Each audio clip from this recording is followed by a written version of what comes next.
Inside this gated community is the home of Malaysia Airlines captain ZAHARIE AHMED SHAH.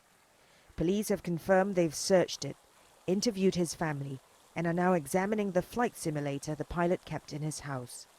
But Captain ZAHARIE's friends were quick to defend him. This is a tribute posted on YouTube.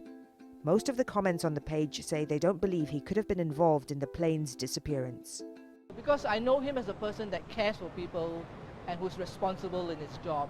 And if anything were to happen to the plane, he would make sure that everyone else, crew and passengers, their welfare is taken care of before he even thinks about himself. That's a Captain ZAHARIE that I know.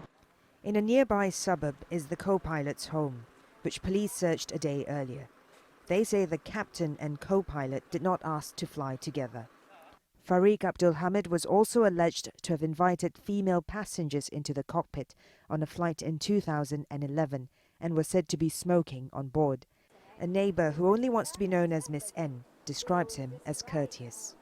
I didn't know much about this family, so I just can say that I hope all the news doesn't want to expose how bad the pilot. No, because I think this just not because of the pilot. I think no one want this accident happen.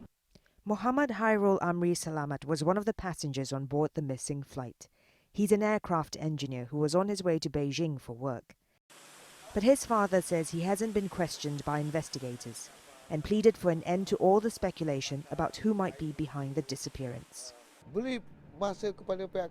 Give time to the government to investigate all angles of this case so it can bring all passengers on the plane back safe and sound. Investigators are now waiting for other countries to furnish them with background checks on non-Malaysian passengers. Malaysian police have confirmed that they're looking closely at not just the crew and passengers on board flight MH370, but engineers who may have had contact with the aircraft before it took off. This means the list of potential suspects has grown, and there's still no indication of who might have commandeered the plane and why. Florence Looi, Al Jazeera, Kuala Lumpur.